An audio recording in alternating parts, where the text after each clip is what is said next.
로마서 1장 16절에서 17절입니다.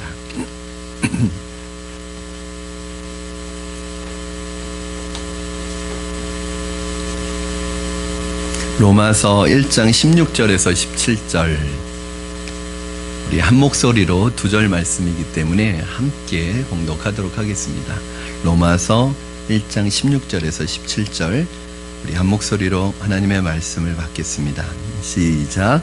내가 복음을 부끄러워하지 아니하노니 이 복음은 모든 믿는 자에게 구원을 주시는 하나님의 능력이 됨이라.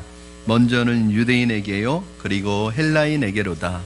복음에는 하나님의 의가 나타나서 믿음으로 믿음에 이르게 하나니 기록된 바 오직 의인은 믿음으로 말미암아 살리람과 같으니라. 아멘. 이 세상에 존재하는 것 중에 목적 없이 이 땅에 존재하는 것은 하나도 없습니다. 하나님이 만드신 창조물이든지 인간이 만들어낸 인공적인 물건 하나도 다 저마다 목적을 가지고 이 땅에 나오고 이 세상에 나왔습니다. 심심해서 그냥 만들어진 것은 하나도 없을 것입니다. 이것들은 모두 그들이 가지고 있는 창조 목적에 맞게, 제조 목적에 맞게 쓰여지고 있습니다. 그러나 유독 인간만은 하나님께서 만드신 인간을 창조하신 창조 목적에 맞게 자신의 인생을 살아가는 것이 아니라, 하나님을 영화롭게 하는 것이 아니라 패역하여져서 오히려 하나님의 영광과 상관없는 삶을 살아가는 안타까운 일들이 우리 주변에 많이 목격이 됩니다. 여러분, 목적이 없이 아무리 열심히 일하고 땀 흘려 일하고 화려한 자리에 있고 많은 것을 소유하고 많은 것을 경험한다고 할지라도 목적 없이 살아가는 것은 결국 전체 인생을 놓고 보면은 방황하는 거예요. 대단해 보여도, 화려해 보여도 그건 대단한 게 아니라 방황하고 있는 것입니다. 그러나 목적을 가지고 그 목적을 향해서, 주님 주신 비전을 향해서 달려가고 있는 사람에게는 작은 일 하나까지라도 버릴 것이 하나도 없고 하나님께서 그 작은 것까지도 사용하십니다. 심지어는 아파서 누워있는 그 시간까지 사용하시고 백수로 있는 시간까지 사용하시고, 더 나아가서는 우리에게 아픔과 어려움을 겪는 그 시간까지도 하나님께서 다 사용하셔요. 그러니까 내 삶의 방향과 내 삶의 목적이 어디에 있느냐가 굉장히 중요합니다. 하나님을 사랑하는 자, 곧 그의 뜻대로 부르심을 입은 자들에게는 모든 것이 합력하여 선을 이루시기 때문에 그렇습니다. 사랑하는 여러분, 여러분의 인생의 목적을 발견하셨습니까? 여러분의 인생의 목적을 향해서 잘 나아가고 계십니까? 오늘 하나님이 자신에게 주신 인생의 목적과 비전을 향해 달려가는, 한 곳을 향해서 한 곳만 바라보며 달려가는 한 사람을 우리는 로마서에서 만나게 됩니다. 그 사람이 바로 사도 바울이었어요. 바울은 복음을 위해 사도로 부르심을 받았습니다. 택정함을 입었습니다. 그가 이 땅에 살아가고 발 디디고 살아가는 이유는 오직 복음 외에는 없었습니다. 그는 온통 그의 마음을 채우고 그의 마음과 생각을, 머리를 채우고 있는 것은 복음밖에 없었습니다. 그가 사는 것도 복음을 위해서 사는 것이고 죽는 것도 복음을 위해서 죽는 거예요. 여러분, 제가 계속해서 반복해서 말씀드리지만 결국 우리의 사명이라고 하는 것이 무엇이냐면, 내가 이것을 위해서 죽을 수도 있고 살 수 있는 그것이 사명인 거예요. 내가 죽어도 아깝지 않은 그것이 사명인 거예요. 여러분의 인생에 내 목숨을 바칠 만한 그 무엇이 없는 사람, 그게 사실은 우리의 불행입니다. 여러분, 아무리 어려워도요, 내 인생에 내 목숨을 바쳐서 할 수 있는 그 무엇인가가 있는 사람 행복한 거예요. 왜냐하면 그게 사명이기 때문에 그렇습니다. 여러분이 오늘 읽으신 이 본문은 그 바울의 복음의 절정을 나타내주는 본문입니다. 로마서 1장 1절에서 17절까지를 우리가 로마서 전체의 서론이라고 그래요. 여러분, 로마서는 몇 장으로 돼 있죠? 네, 갑자기 물으면 또 당황하셔요. 16장까지 있죠? 로마서가. 제가 하도 잘 속이니까 16장까지 있다고 그래도 안 믿으세요. 16장까지 있어요. 아니, 확인해 보시지 않아도 16장까지예요, 진짜로. 자, 로마서 전체가 16장까지인데 서론이 어디냐면 1절부터 17절까지, 1장 1절. 그러면 이 서론이 왜 중요하냐면, 서론에다가 바울이 로마서 전체의 주제를 담아놨어요. 이거는 사실은 제가 몇 번 말씀드렸지만 글 쓰는 사람은 다 아는 거예요. 제가 설교를 준비할 때 서론을 먼저 쓸까요? 본론을 먼저 쓸까요? 결론을 먼저 쓸까요? 저는 본문을 묵상하면서 본문을 먼저 묵상하고 그리고 그 본문에 대한 해석을 하고 본문을 분석합니다. 그리고 그 본문이 주는 메시지가 딱 발견이 되면 그 메시지에 맞춰서 서론을 써요. 왜냐하면 그 본문의 메시지를 전달하기 위해서 성도님들이 그 본문을 듣기 위해서 딱 그걸 집중시켜야 되기 때문에 그 집중시키는 게 서론이에요. 그래서 그 서론에는요, 문제 제기도 있지만 그것에 대한 결론과 방향까지 이미 다 들어가 있습니다. 그래서 본론을 먼저 쓰고 서론과 결론을 서로 맞춰서 결론에서 탁 내리는 거죠. 그러니까 서론과 결론이 안 맞으면 안 돼요. 그렇죠? 여러분, 모든 것이 그렇습니다. 여러분이 대학 다닐 때 소논문 써보시고 논문 써보셔도 마찬가지예요. 본론을 먼저 쓴 다음에 서론과 결론을 쓰는 거예요. 바울이요, 그래서 서론을 보면 그 글의 전체 주제를 알 수 있어요. 근데 1장 1절에서 17절까지의 주제가 뭐냐? 바로 복음입니다. 복음. 여러분, 7번이나 직접적으로 나오고 8번은 간접적인 것까지 하면 8번이나 복음에 대해서 언급하고 있어요. 그 짧은 글에서 복음이라는 말이 8번이나 나온단 말이에요. 자, 서론에서 복음이라는 말이 8번 나와요. 그럼 서론에서 가장 핵심적인 건 뭐예요?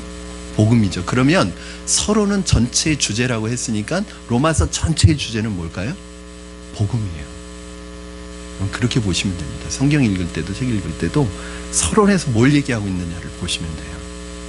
여러분, 그 중에서도 오늘 서론에 해당하는 부분에서도 16절, 17절, 오늘 서론의 마지막인데 이 부분이 전체 복음 중에서도 서론의 핵심 중에서도 엑기스예요. 그래서 오늘 이걸 잘 들으셔야 해요. 지금 로마서가 5번째인데 첫 번째, 두 번째, 세 번째, 네 번째 못 들으셔서 오늘 잘 들으시면 건지시는 거예요. 오늘 잘 집중하시기 바랍니다. 여러분, 오늘 그 복음이라는 큰 주제를 압축해 주는데 그것이 바로 복음에 나타나는 하나님의 의입니다.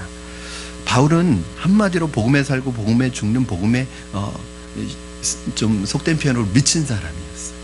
그 복음 때문에 로마 교회에 가서 복음 전하기를 원했고 그 복음 때문에 땅끝까지 가기 위해서 그 로마를 거쳐 서버나로 가기를 원했어요. 여러분, 그 교통이 그 나쁜 때, 그 교통이 좋지 않은 그때 여러분 세계를 돌아다니면서 복음을 전한다는 건 이거는 그 일에 미치지 않으면 어렵습니다. 여러분, 지금 교회에서 한 15분, 20분 되는 거리도 걸어오기 힘드시잖아요. 그렇죠? 얼마나 힘들어요. 그렇죠? 그런데 그 교통수단이 없던 시대에 그 걸어서 이 유럽과 아시아와 이 지역을 전도한다고 생각해 보세요. 이거는 그 일에 내가 완전히 사로잡히지 않으면 불가능해요. 그러면서 바울이 뭐라고 하냐면 이 복음을 내가 부끄러워하지 않는다. 여러분, 당시에는 복음은 부끄러운 것이었습니다. 첫째, 왜 부끄럽냐? 말도 안 되는 말이에요. 여러분, 이 세상에 존재하는 모든 종교는 다 내가 뭘 해야 돼요. 내가 무슨 행위를 하고 착한 일을 하든지 뭘 해야지 구원이죠. 그 당시 유대 종교도 마찬가지로 행위 구원이에요. 그런데 이건 말도 안 돼요. 믿기만 하면 구원을 준다는 거예요. 믿기만 하면 구원이 얻어진다는 거예요. 이게 말도 안 되는, 이걸 믿는 사람들도 말도 안 되고 이걸 믿는 사람들은 다 별 볼 일 없는 사람같이 보이는 거예요. 그리고 이 복음이 누구에게 먼저 퍼졌냐면 당시에 예수 그리스도께서 하나님의 나라를 선포하실 때 세리와 죄인들을 중심으로 이 복음이 퍼졌기 때문에 이 복음을 믿는 사람은 수준이 낮은 사람처럼 여겨졌습니다. 또 하나는 왜 이 복음이 부끄러웠냐면 당시에 이 복음을 믿으니까 기득권 세력이나 이미 힘을 가지고 있는 사람들로부터 핍박과 박해가 오는 거예요. 그러니까 내가 예수 그리스도를 믿는다는 것은 여러분 오늘처럼 우리가 편안하게 교회 왔다 갔다 한다는 게 아니라 이미 예수님의 복음을 받아들이고 내가 신앙생활 한다는 것 자체가 뭐냐면 죽기를 각오하는 거였어요. 저희 스승이었던 이성주 목사님이라는 분이 계시는데 이분이 평양신학교 출신이세요. 주기철 목사님 나오신 평양신학교를 나와서 또 성결교 신학을 하셨는데 그 마을에서 이 교수님이 평양신학교에 들어간다고 하니까 마을 전체 사람들이 모여서 울었대요. 죽으러 가는구나. 그리고 오늘하고 다르죠. 오늘날 신학교 가면 막 축하해 주죠. 그때는 죽으러 가는구나 그렇게 했대요. 이런 핍박과 박해가, 그러니까 자기가 예수 믿는다는 소리 막 이렇게 얘기하기가 부끄러운 거예요. 그런 시대예요. 그런데도 불구하고 바울은 내가 이 복음을 부끄러워하지 아니하노니, 왜 이 복음이 부끄럽지 않느냐, 이 복음에 놀라운 비밀이 있다는 거예요. 어떤 비밀? 모든 믿는 자에게 구원을 주시는 하나님의 능력이 있다는 것을 자기가 깨달았다는 거예요. 그래서 복음을 부끄러워할 수가 없다는 거예요. 여러분, 복음이 부끄럽지 않은 사람이 있습니다. 어떤 사람이냐면, 이 복음의 능력을 경험한 사람은 복음이 부끄럽지가 않은데, 여러분, 전도해본 사람은 전도해본 사람이 하는 거예요. 어떤 말이냐면, 여러분, 복음을 전하는데 때로는 내 말이 되게 어눌해요. 또 내가 복음을 이게 제대로 전하고 있는가 싶을 정도로 어눌하게 복음을 전했는데, 그 복음을 듣는 사람이 펑펑 울면서 예수님을 영접해요. 그러면 전하는 사람이 오히려 더 놀래요. 이게 무슨 일인가? 여러분, 복음은 내 언변으로 전하는 게 아닙니다. 내 논리로 전하는 게 아닙니다. 복음 자체에 사람을 구원하는 능력이 있어요. 내 말이 조금 어눌해도, 내가 조금 부족해도 내가 복음을 전하기만 하면 그 복음에 구원하는 능력이 있어서 그 사람이 예수를 믿는 거예요. 제가 CCC에 들어가서 처음 지금은 사형리를 다 암송하고 다니지만, 그 CCC에 들어가서 사형리로 복음을 전하는 거예요. 처음 1학년. 복음을 이렇게 전하면요, 그걸 그냥 읽어줘요. 저도 그 사형리 내용을 잘 몰라요. 그때는 그냥 읽어주라고 선배들이 가르쳐줬으니까 그냥 읽어줘요, 복음의 내용을. 그리고 영접하시겠습니까? 그런데 이 놀라운 일이 생겼어요. 그냥 영접하겠대요. 저를 따라서 기도하십시오. 그리고 기도하는데 옆에서 훌쩍훌쩍거리면서 기도하는 거예요. 저는 눈물이 안 나는데. 그때 제가 알았어요. 야, 이게 복음 자체에 능력이 있구나. 그냥 복음은 복음대로 전해지기만 하면 사람을 구원하는 능력이 있구나. 여러분, 절대 속지 마십시오. 아, 나는 말이 좀 어눌한데, 나는 내성적인데, 아, 나는 착하지가 않은데, 아, 내 모습이 부끄러워서 난 복음 못 전하겠어. 이런 사람들 굉장히 많습니다.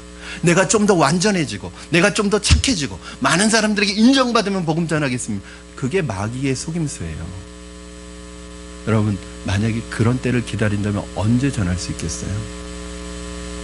요번에 사역훈련 인터뷰를 하면서 그 질문 중에 당신은, 사역훈련은 이제 순장이 되기 위한 훈련이니까, 당신은 가르치는 은사가 있다고 생각하십니까? 이 질문에 많은 분들이 체크하기를 망설이시는 거예요.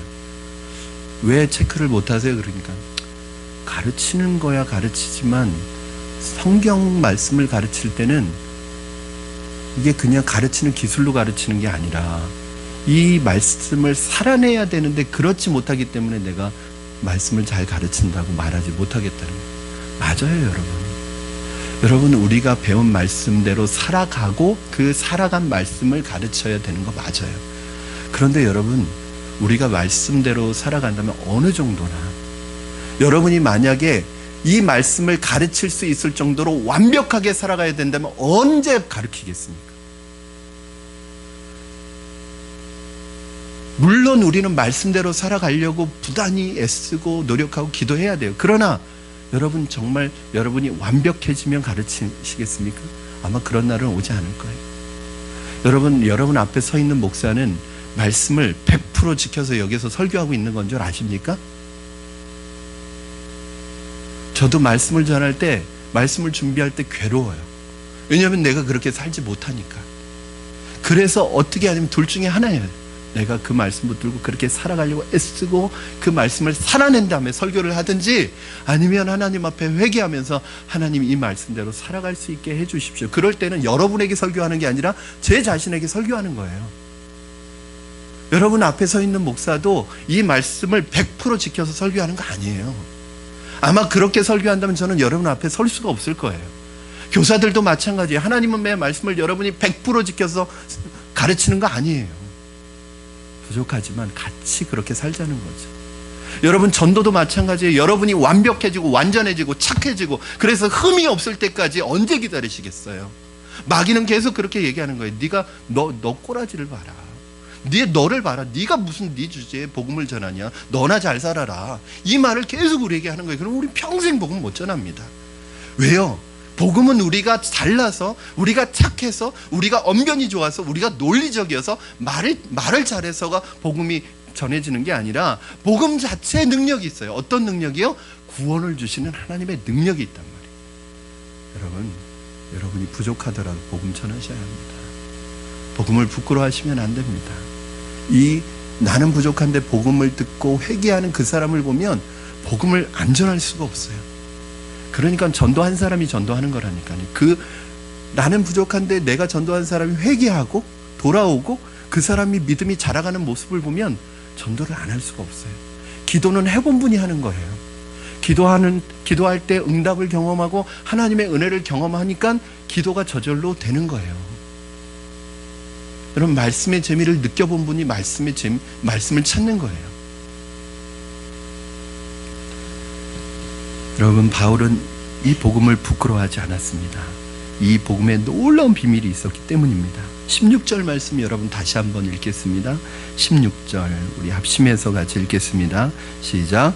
내가 복음을 부끄러워하지 아니하노니 이 복음은 모든 믿는 자에게 구원을 주시는 하나님의 능력이 됨이라. 먼저는 유대인에게요 그리고 헬라인에게로다. 아멘.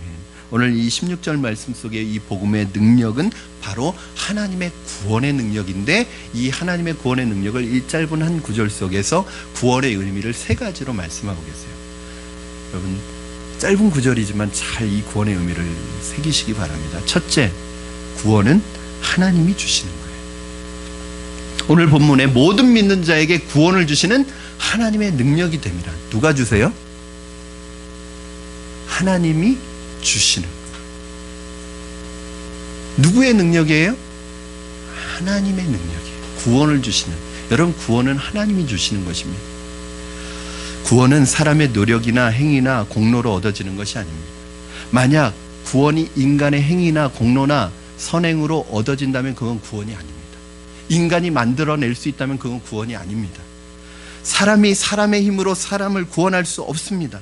모든 사람은 죄인입니다. 너도 죄인이고 나도 죄인인데 누가 누구를 구원할 수 있겠습니까? 여러분, 그러므로 구원은 우리 내부에서 일어날 수가 없습니다. 구원은 외부에서 와야 합니다. 여러분, 이게 기독교와 모든 타종교의 근본적인 차이예요. 기독교와 타종교의 차이가 있겠지만 가장 근본적인 차이는 뭐냐 하면, 모든 종교 100%, 심지어는 캐톨릭까지도 모든 종교는 행위 구원이에요. 믿음으로 구원 얻는 게 아니에요. 자기가 착하게 살아야지, 선을 쌓아야지, 덕을 쌓아야지 구원 얻는 거예요. 이게 종교의 공통점입니다. 100% 그렇습니다. 왜요? 종교는 사람이 만든 것이기 때문에. 그러면 여러분, 그런데 이 기독교 신앙은 어때요?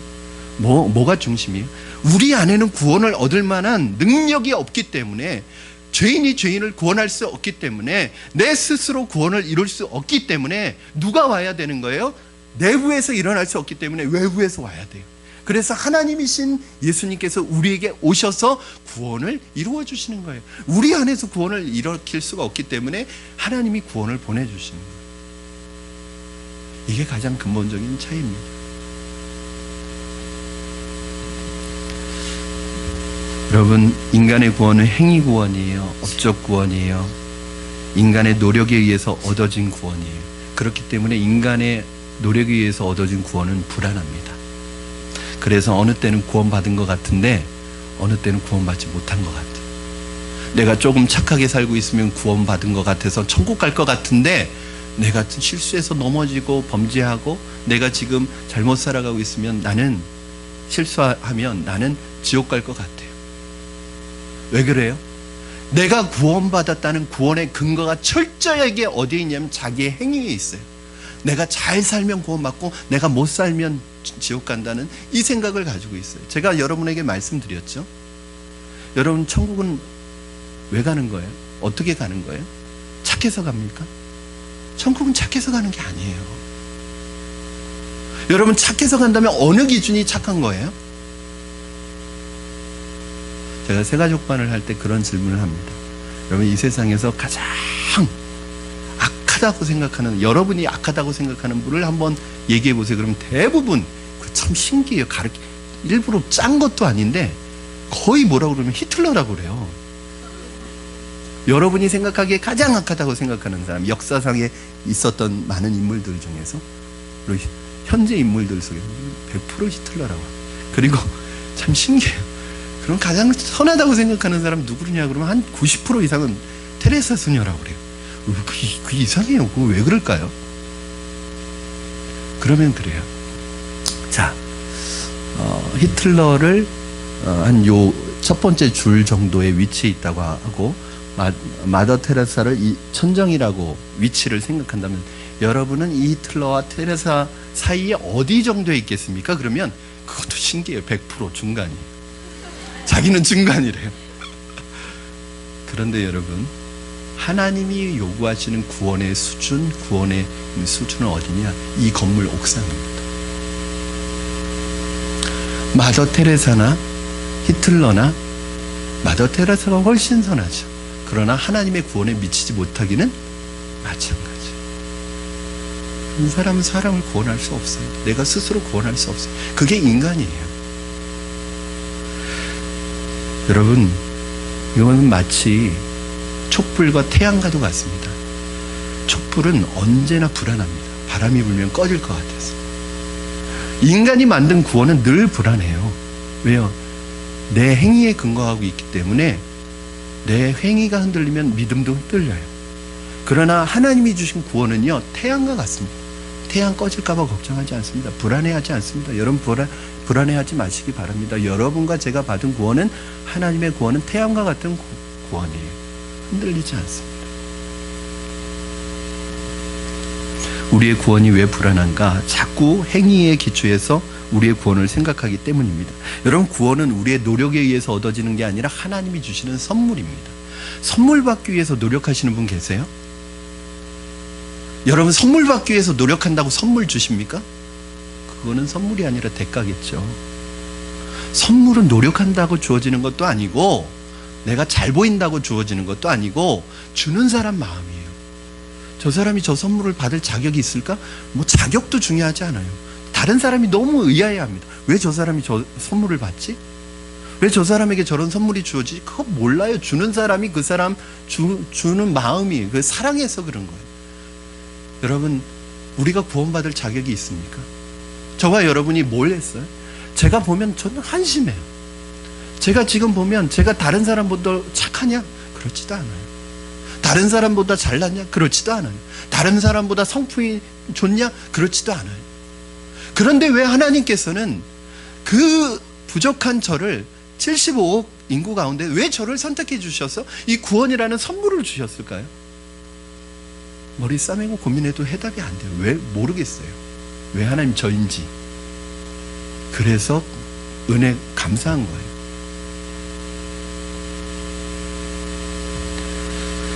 사랑하는 여러분, 사랑 말고는 설명할 길이 없습니다. 바로 사랑 때문입니다. 여러분, 감사하시기 바랍니다. 우리가 하나님의 자녀가 된 것은, 천국의 백성이 된 것은 기적이고 축복입니다. 이것 하나만으로도 감사하면서 사시기 바랍니다. 여러분, 우리가 아무리 이 세상에서 모든 걸 갖추었다고 해도 우리의 최종 목적지가 천국이 아니라면 여러분, 무슨 의미가 있겠습니까? 종종 어렵고 힘든 삶을 살아가고 계시는 우리 성도님들 볼 때 너무 마음이 아파요. 너무 힘들어요. 너무 고통스러워요. 때로는 남들에게 말할 수 없는 그 아픔 때문에 혼자 눈물 짓는 때도 많아요. 제가 그분들 상담할 때마다 하는 말씀이 있습니다. 너무 멀리 보지 마시라고. 왜냐하면 염려와 걱정이 현재보다는 대부분 미래의 걱정을 끌어당겨서 하시고 계시거든요. 앞으로 1년 후에 내가 어떻게 될까? 앞으로 10년 후에 내가 어떻게 될까? 제가 그러면서 이런 말씀 드립니다. 저는 힘든 거 있을까요? 없을까요? 제가 좋아하는 찬송이 있어요. 여러분, 저 나이하고 안 맞는데 내일 일은 난 몰라요. 하루하루 살아요. 내일 일은 난 몰라요. 하루하루 살아요. 여러분 정말 그렇습니다. 그냥 하루하루 사는 거예요. 하루하루 사는 거예요. 그 정도로 힘든 일이 많아요. 그런데 이 힘든 일도 이겨낼 수 있는 이유가 뭔지 아세요? 난 구원받은 사람. 나는 이미 가장 소중한 걸 받았다. 나는 이미 생명을 받았고 구원을 받았고 하나님의 백성이 되었다. 여기에서 다른 것이 주어지면 덤으로 감사해요. 그러나 다른 게 주어지지 않아도 감사해요. 왜? 나는 이미 가장 귀한 걸 받았기 때문에. 여러분 이게 기적이고 이게 축복입니다. 저는 여러분이 이거 하나만으로도 감사하시기를 주님의 이름으로 축원합니다. 뭘 더 주세요? 뭘 더 원해요? 하나님 왜 안 주세요? 그게 아니라 이미 그 여러분 찬양 가사 중에 그런 게 있잖아요. 이제 사순절 되면 자주 부르는 얼마나 아프실까? 이미 내 전부를 주었고 내 아들까지 주었는데 부족하다고 원망할 때 하나님 마음은 얼마나 아프실까? 여러분 하나님이 이미 여러분에게 다 주셨어요. 전부를 주셨어요. 독생자 아들까지 주셨어요. 그런데도 우리는 뭐예요? 부족해 하는. 주신 것 때문에 주신 거 가지고 감사하지 않고 없는 거 가지고 날마다 원망하고 불평하고 그래요. 이게 우리예요.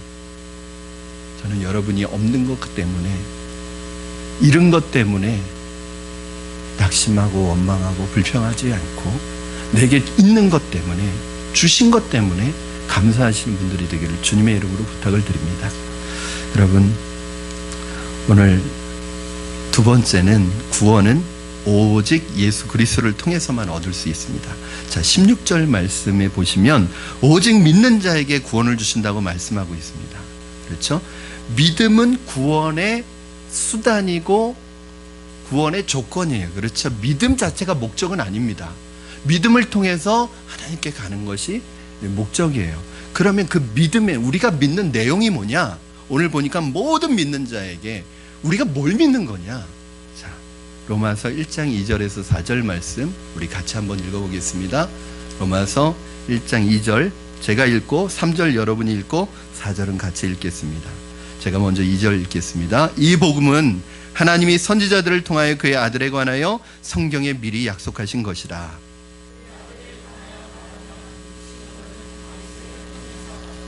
성결의 영으로는 죽은 자들 가운데서 부활하사 능력으로 하나님의 아들로 선포되셨으니 곧 우리 주 예수 그리스도시니라. 아멘. 결국 바울은 이 복음은 누구에 관한 것이다? 그의 아들에 관한 것이다. 복음의 핵심은 예수 그리스도입니다. 여러분 예수 그리스도에는 구원의 길이 없습니다. 믿으십니까? 요즘에 종교다원주의에 대해서도 여러분 잘 아시겠지만 종교다원주의는 진리가 아니에요. 종교다원주의는 유행이에요. 유행. 우리가 살아가는 이 시대를 사조로 보면은 포스트 모더니즘이라고 합니다. 그렇죠? 이 종교다원주의는 그 포스트 모더니즘의 시대의 사조 속에서 나온 하나의 생각이에요. 저는 언젠가 이 유행도 지나갈 거라고 생각해요. 이 다원주의가 뭐냐? 그런 거죠. 설명할 때 산을 올라가는 길이 여러 길이 있지 않느냐. 뭐 옆길도 있고 뒷길도 있고 앞길도 있고 등산로도 있고 가는데 결국은 길은 여러 가지지만 정상에서 다 만난다. 마찬가지로 종교는 다르지만 다 천국 가면 만난다는 거예요. 힌두교로 가는 길도 있고 불교로 가는 길도 있고 기독교로 가는 길도 있고 뭐 다른 여러 가지 종교로 가는 길이 있지만 길이 다를 뿐이지 천국에서 다 만난다는 생각이 종교다원주의예요. 여러분 어떻게 산에 올라가는 길과 천국 가는 길을 비교할 수 있겠어요? 당연히 산에 가는 길은 여러 길이죠. 그러나 천국 가는 길은 한 길밖에 없어요. 왜 그런지 아세요? 여러분 진리가 만약에 유행에 따라 바뀔 수 있는 그건 진리가 아니라 문화입니다. 문화. 누가 얘기했느냐가 중요해요. 사람들이 얘기했느냐 하나님이 얘기하셨느냐가 중요해요. 사람들은 구원의 길이 하나라는 사실이 굉장히 불편합니다. 여러분 왜 너희들만 유일한 길이냐고 하는 거예요. 길이 여러 가지 구원을 얻는 길이 여러 개의 길이 있을 수 있는데 왜 너희는 너희들만 유일한 길이라고 얘기하느냐. 너무 독선적이지 않느냐는 거예요. 여러분, 진리가 하나여서 불편하십니까? 사실은 제가 생각할 땐 진리가 하나여서 불편한 게 아니라 진리가 여러 개여서 불편합니다.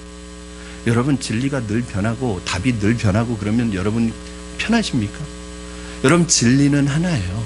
그 진리가 하나여서 여러분 왜 그렇게 독선적이냐고 말하는 사람 한 번도 못 봤습니다.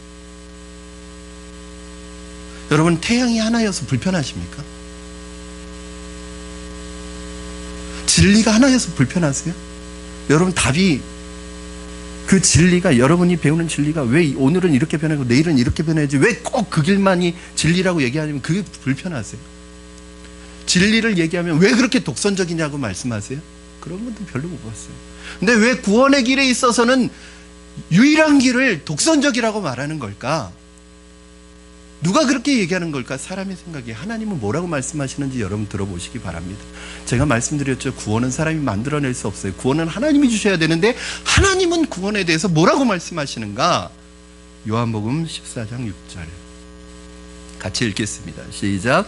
예수께서 이르시되 내가 곧 길이요 진리요 생명이니 나로 말미암지 않고는 아버지께로 올 자가 없느니라. 내가 곧 길이요, 여기 정관사가 있습니다. 그 길이요, 그 진리요, 여러 길 중에 하나가 아니라 유일한 길, 유일한 진리, 유일한 생명. 나로 말미암지 않고는 아버지께로 올 자가 없다고 예수님 말씀하셨어요. 두 번째, 사도행전 4장 12절 같이 읽겠습니다. 시작. 다른 이로서는 구원을 받을 수 없나니 천하 사람 중에 구원을 받을 만한 다른 이름을 우리에게 주신 일이 없음이라 하였더라. 아멘. 여러분, 다른 길은 없습니다. 오직 한 길, 유일한 길, 바로 예수 그리스도이십니다. 하나님께서는 구원을 얻을 만한 다른 이름을 우리에게 주신 적이 없다. 하나님은요, 구원을 위해서 우리에게 딱 한 가지 방법을 정해놓으셨어요. 그게 뭐냐? 예수 그리스도의 이름이에요. 다른 이름을 주신 적이 없대요. 그 이름이 뭐예요? 예수님의 이름이에요. 영접하는 자, 곧 그 이름을 믿는 자들에게는 하나님의 자녀가 되는 권세를 주셨어요. 여러분, 구원을 주시는 분이 하나님인데 구원의 방법을 정해놓으셨는데 왜 하나님 그렇게 정해놓으셨어요? 우리는 싫어요. 내 방법대로 갈 거예요. 이게 말도 안 되죠. 너희가 구원 얻는 길은 이 길이니까 이 길로 가라. 그러면 누구든지 믿는 자마다 내가 구원을 줄게. 싫어요. 내가 왜 그 길로 가요? 내 마음대로. 여기도 구원 있다고 내가 정할 거예요.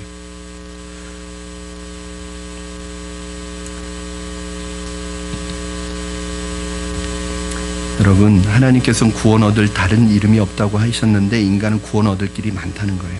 누구의 말을 따르시겠습니까? 종교다원주의는 유행입니다. 아무리 유행이 좋아도 진리까지 유행을 따라가시지 마시기 바랍니다.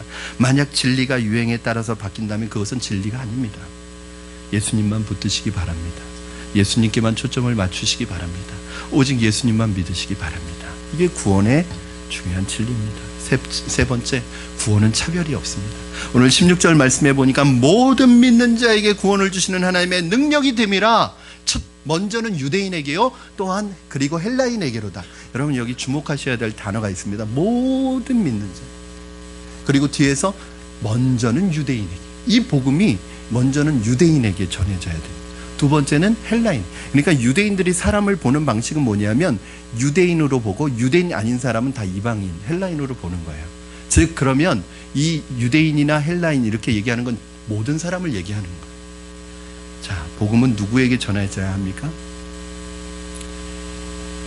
여러분, 복음은 차별이 없습니다. 유대인에게만 전해지면 안 돼요. 유대인에게도 이방인에게도 복음은 필요합니다. 흑인에게도 백인에게도 황인에게도 복음은 필요합니다. 부자에게도 가난한 자에게도 필요합니다. 선한 자에게 악한 자에게 복음은 다 필요합니다. 여러분, 이 세상에 그 누구도 복음이 필요하지 않은 사람 없습니다. 복음에서 제외되는 사람 없습니다. 복음이 전해지지 않아도 되는 사람은 없습니다. 만약에 부자만 구원받는다면 가난한 사람이 얼마나 억울하겠어요. 백인들만 구원받는다면, 유대인만 구원받는다면 우리는 얼마나 억울하겠습니까? 우리가 선택할 수 없는 것으로 벌써 구원이 정해져 버렸습니까? 혹시 여러분, 복음을 전할 때 전하고 싶지 않은 사람은 없었습니까? 복음에는 차별이 없습니다. 하나님께서 여러분이 복음 전하기를 꺼려하는 그 사람을 위해서도 오셨습니다. 우리가 보면요, 복음 전할 때 우리가 먼저 구원받을 사람을 다 재단해버려요. 저 사람은 안 믿을 것 같아. 저 사람은 믿으면 내가 불편해. 저 사람은 안 믿었으면 좋겠어. 그러니까 복음 전할 사람이 없죠. 제가 이번에 우리 사역훈련반에 태신자들을 이렇게 서로 정하자고 했는데 처음에 10명을 태신자를 정하자고 했어요. 첫 번째 인터뷰하는 사람한테. 그랬더니 뒤로 넘어가더라고요. 목사님, 제가 아는 사람 10명도 안 돼요. 몇 명 할 수 있느냐 그랬더니 대답을 못하는 거예요. 한 번도 내 옆에 앉아서 같이 일하는 그 사람이, 내가 찾아가는 미용실 언니가 한 번도 복음 전해야 될 대상이라고 생각해 본 적이 없는 거예요. 여러분, 어떤 사람에게도 복음이 필요 없는 사람은 없습니다. 저도요, 그런 생각이 들 때가, 저분은 복음 전하기가 좀 꺼려진다 하는 분들이 있어요. 저분은 제 생각은 아니고 저분은 안 믿었습니다. 여기서도 이렇게 지겨운데 천국 가서도 저 사람 봐야 돼? 이런 생각을 하면서 저 사람은 안 믿었으면 좋겠다는 원수 같은 사람들 있잖아요. 왼수 같은 사람들. 그런 사람은 이미 여러분 복음 전하는 대상에서 제외되어 있죠. 그렇게 제하고 이렇게 제하고 이렇게 제하면 누구에게 복음 전해요? 착한 사람들.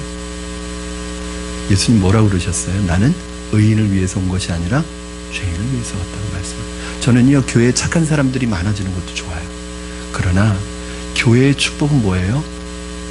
죄인들이, 내 삶을 영해갈 수 없는 사람들이, 문제가 많은 사람들이 교회에 와서 복음으로 변화돼서 그분들에게 구원의 기쁨과 감격이 일어나서 교회에 간증이 가득하고 나를 구원해 주신 그 하나님의 은혜에 감격해서 찬양하는 그러한 일들이 교회에서 일어나야 되지 않겠습니까?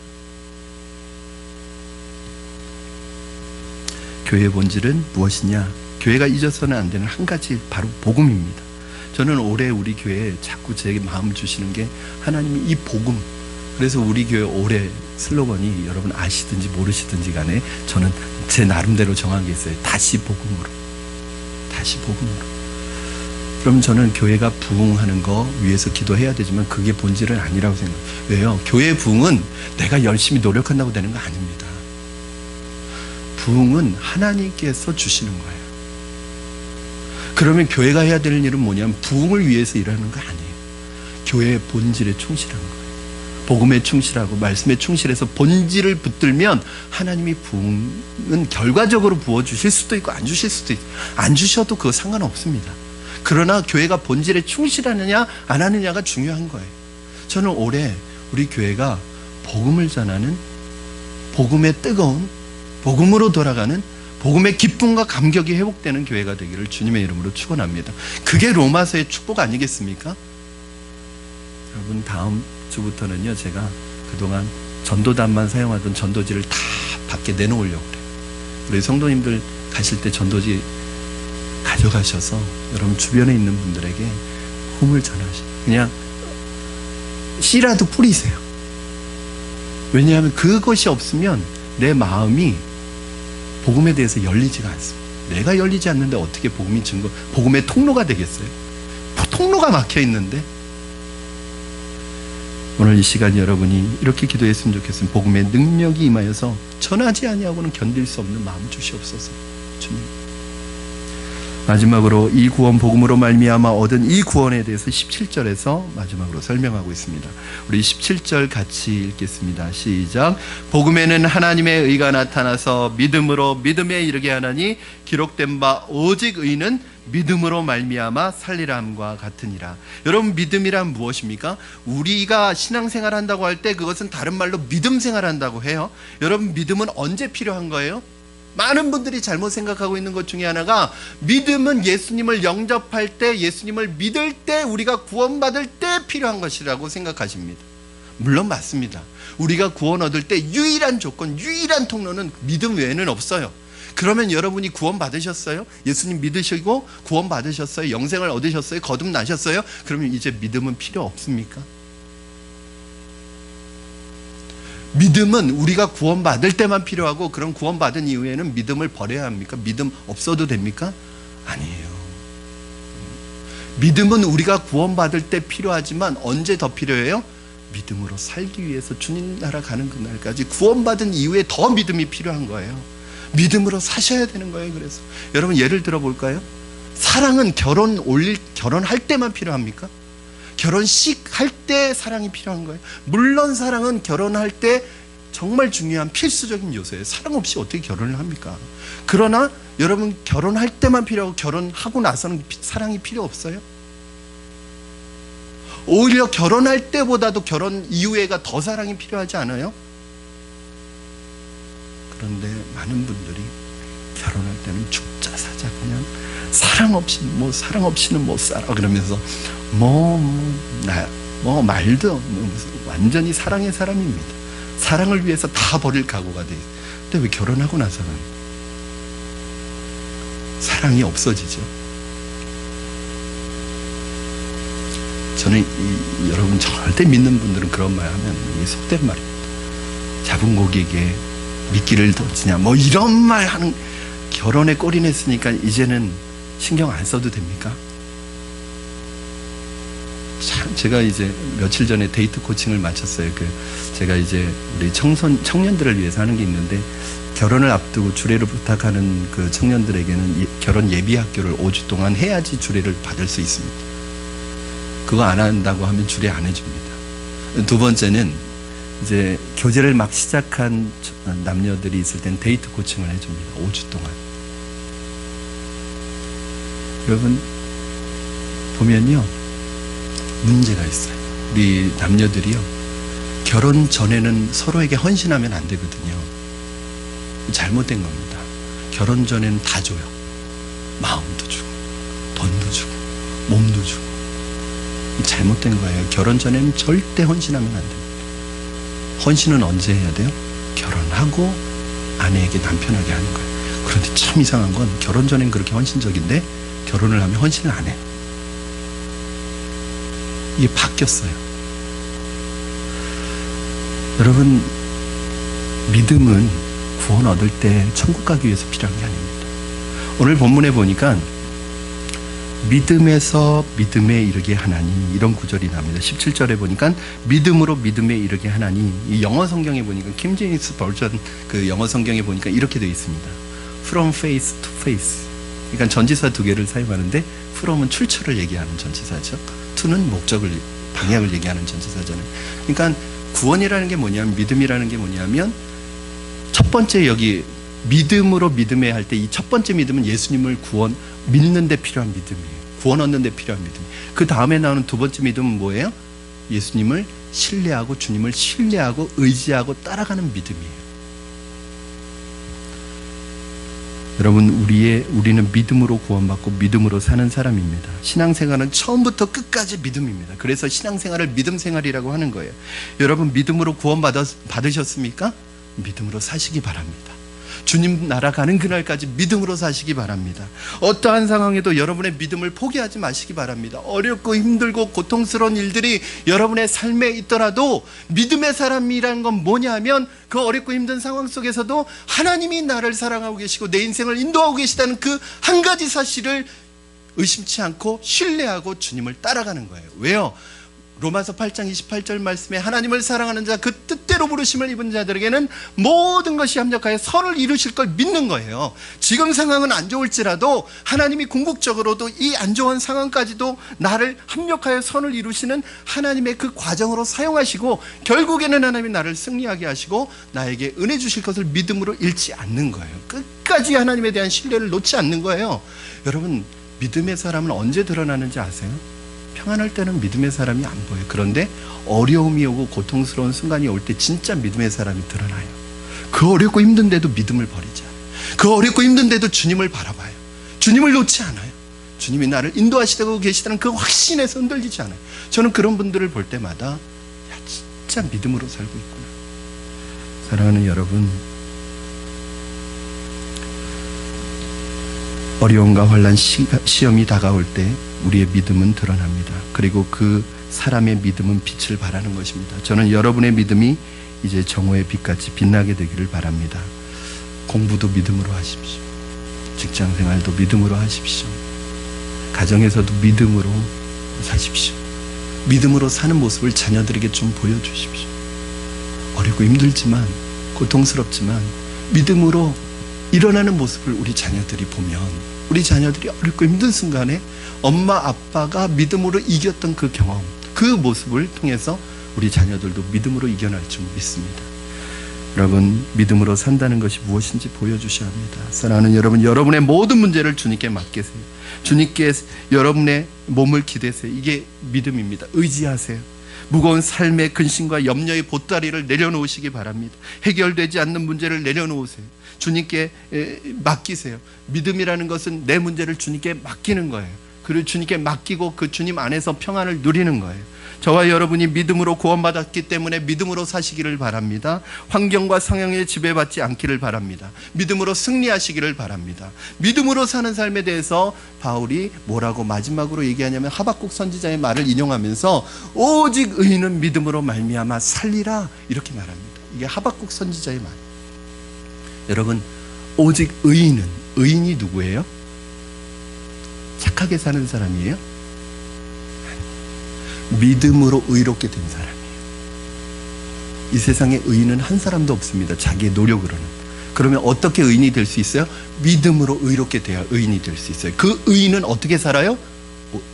오직 의인은 믿음으로 살아요. 의인이 살아가는 삶의 방식은 바로 믿음이에요. 우리가 이와 같은 믿음으로 살 때 세상은 우리를 감당치 못하는 사람이 될 거예요. 사랑하는 여러분, 믿음의 비밀을 아십니까? 믿음은 우리를 구원하는 능력이 있습니다. 보이지 않는 것들의 증거요, 바라는 것들의 실상입니다. 믿음에는 위대한 능력이 있는데 겨자씨만한 믿음만 있어도 산을 옮길 수 있는 역사가 나타나는 것이 믿음입니다.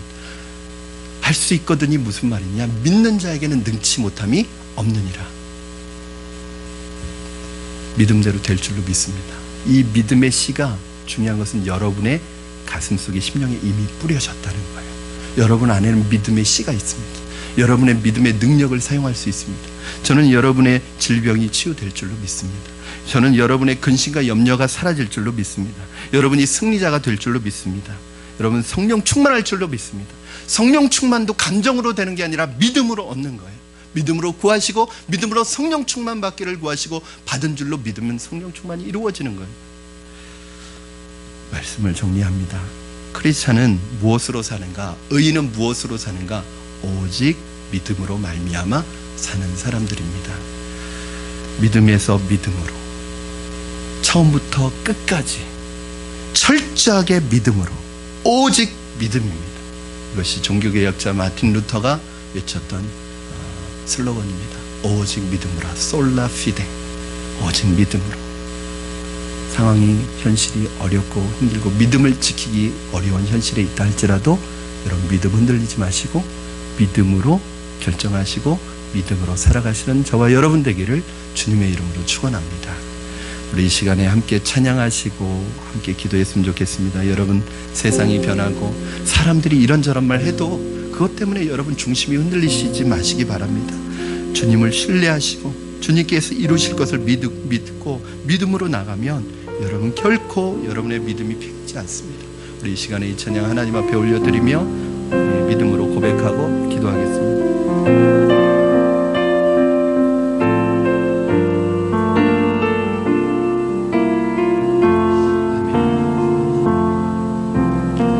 세상은 들리고 사람들은 변하여도 나는 주를 섬기리.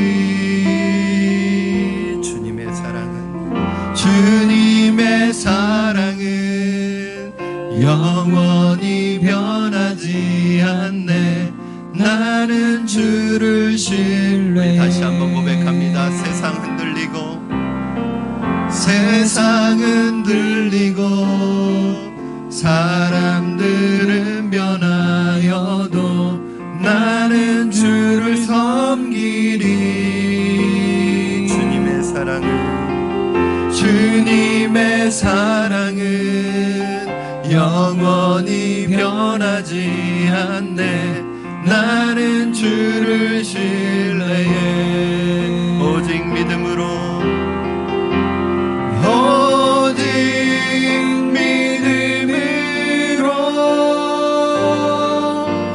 믿음으로 말미암아 살리라. 오직 믿음으로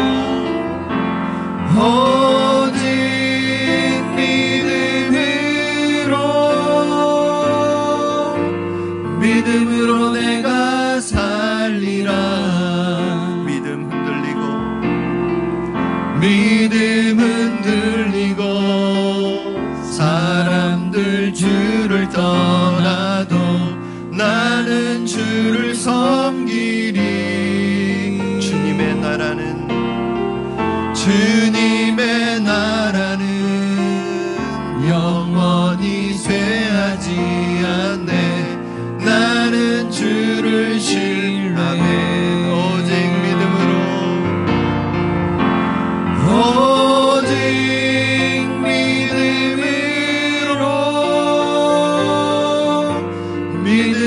내가 살리라.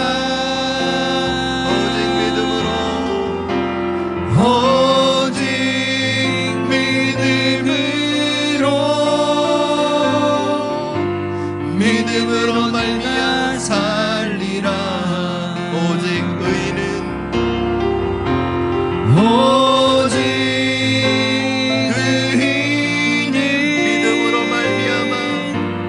믿음으로 말미암아 살리라. 오직 의인은 믿음으로 말미암아 살리라. 믿음으로 말미암아 살리라. 우리 이 시간에 오늘 주신 말씀 붙들고 합심해서 기도하시겠습니다. 구원이 하나님이 주신 선물임을 깨닫고 내 노력이나 의지를 내려놓고 철저하게 주님이 주시는 구원을 받아들이고 자격 없는 자에게 베푸신 구원에 감사하며 그 은총을 노래하며 기뻐하며 감격하는 삶을 살게 하여 주시옵소서. 종교다원주의가 사람들의 마음을 차지하고 있는 이때에 예수 그리스도 외에는 구원이 없음을 믿는 주님 믿고 주님만 붙들고 주님만 의지하는 우리가 되게 하여 주시옵소서. 믿음으로 구원받은 우리들 믿음으로 살아가게 하여 주시옵소서. 하나님, 이것이 우리의 삶의 방식이 되게 하여 주시옵소서. 오직 의인은 믿음으로 살리라 함과 같이 우리가 믿음으로 우리의 현실을 넉넉히 이겨내게 하여 주시옵소서. 우리 합심하여 주신 말씀 붙들고 결단하며 기도하겠습니다. 살아계셔서 역사하시는 하나님 아버지 감사합니다. 아버지 하나님께서 우리에게 주신 이 말씀 붙들고 믿음으로 살아나가기를 원합니다. 아버지 하나님, 구원의 하나님 능력이 우리 안에 있음을 주님 고백합니다. 믿음의 능력이 우리 안에 있음을 고백합니다. 내 노력이나 내 의지나 행위가 하나님 나에게 주신 구원이 아니라 하나님의 전적인 은혜로 나에게 주어진 이 구원을 날마다 감사하며 그 구원의 은총을 노래하며 감격하는 삶을 살아가게 하여 주시옵소서. 믿음으로 구원받은 우리들 믿음으로 살아가게 하여 주시옵소서. 현실이 아무리 힘들다고 하더라도, 현실이 아무리 넉넉지 않다 할지라도 하나님 현실을 믿음으로 이겨내게 하여 주시옵소서. 믿음으로 일어나게 하여 주시옵소서. 믿음으로 승리하게 하여 주시옵소서. 믿음으로 일어나는 우리가 되게 하여 주시옵소서. 주님만 붙들고 주님만 바라보고 믿음으로 나가는 우리들에게 놀라운 믿음의 역사와 믿음의 능력이 나타날 수 있도록 주님 축복하여 주시옵소서. 살아계신 하나님 아버지 감사합니다. 자격 없는 우리들을, 하나님 앞에 나올 수 없는 우리들을 선택하셔서 이 구원의 값진 선물을 주셨음에도 불구하고 하나님, 자격 없는 자에게 주어진 이 선물에 대한 감사와 기쁨보다는 우리의 삶에 보여지는 환경과 상황 때문에 날마다 낙심하고 원망하고 불평하는 우리의 연약함을 주님 앞에 고백합니다. 아버지 하나님, 우리 사랑하는 성도님들, 하나님 믿음으로 일어나게 하여 주시옵소서. 현실에서 일어나게 하시고 어려움에서 일어나게 하시고 믿음으로 넉넉히 승리하게 하여 주셔서 세상이 감당치 못하는 믿음의 사람 되게 하여 주시옵소서. 아버지, 무엇보다도 하나님 이 땅에 살아가는 동안에 하나님 믿음으로 살 때 하나님 상황과 환경 지배를 받지 않게 하시고 하나님 믿음으로 끝까지 하나님을 신뢰하면 합력하여 선을 이루시는 하나님의 놀라운 은혜를 반드시 경험할 줄로 믿습니다. 하나님, 믿음이 우리의 삶의 방식이 되게 하여 주시옵소서. 감사하며 예수님의 이름으로 기도드립니다. 아멘.